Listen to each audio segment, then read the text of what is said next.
Kemanusiaan itu satu, walaupun berbeda-beda, tapi tidak menilai perbedaan tersebut sebagai suatu yang harus diperdebatkan dan dipertahankan, melainkan menjadikan perbedaan itu sebuah kekuatan untuk memperkaya satu sama lain dalam segala hal.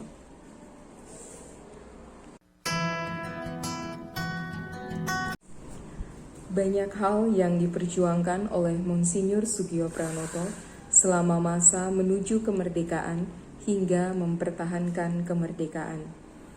Beliau sangat mendukung upaya-upaya yang dilakukan pemerintah dalam mempertahankan negara, seperti Barisan Pemuda Semarang, mengupayakan gencatan senjata sampai melakukan diplomasi, sampai pernah memindahkan Keuskupan Semarang ke Yogyakarta untuk mendukung Republik kala itu.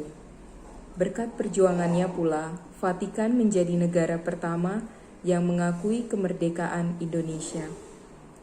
Yang diharapkan kala itu, negara-negara yang lain pun dapat mengakui kemerdekaan Indonesia.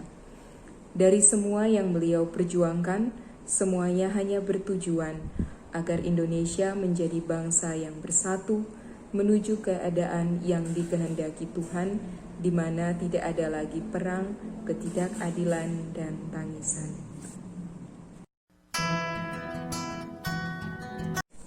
"100% Katolik, 100% Indonesia, mengasihi gereja dan mengasihi bangsa, mempertahankan hak Allah, agama, dan negara." Apa yang menjadi hak Allah?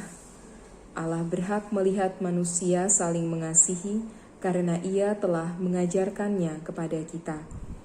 Dan apa yang menjadi hak bangsa? Bangsa berhak mengatur seluruh masyarakatnya untuk kemajuan bersama. Dengan mengikuti aturan-aturan gereja dan berbuat kasih kepada orang lain, kita sudah menunjukkan kasih kita kepada Allah.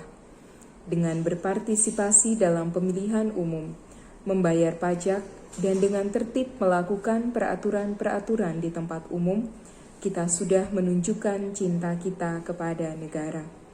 Sebagai contoh, bahwa cinta kepada Allah tidak bisa dipisahkan dari cinta kepada negara, seperti situasi sekarang ini.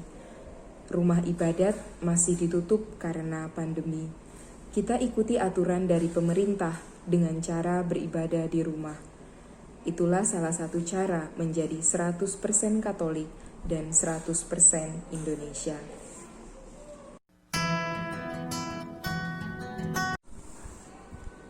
Belajar dari khotbah Yesus di bukit tentang ucapan bahagia yang berbunyi, "Berbahagialah orang yang suci hatinya, karena mereka akan melihat Allah."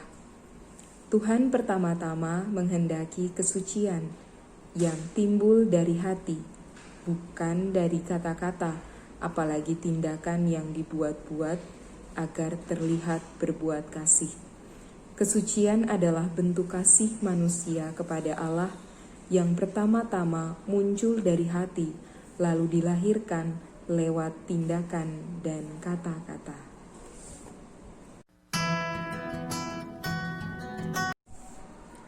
Proses menuju kesucian tentu tidak akan pernah berhenti. Jika sekarang kita berada di posisi yang salah, mungkin itu cara Tuhan untuk memperingatkan kita untuk bertobat. Jika kita berada di posisi yang benar, mungkin itu cara Tuhan untuk menjadikan kita tangan kanannya untuk menolong sesama yang sedang terjatuh atau berada dalam kesulitan. Proses menuju kesucian akan melalui proses jatuh bangun.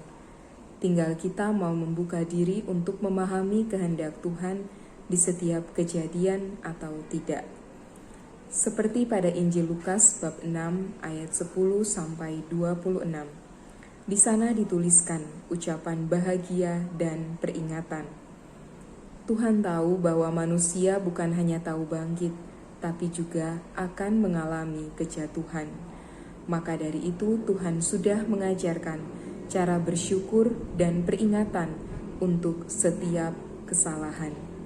itu semua membawa kita kepada kesucian.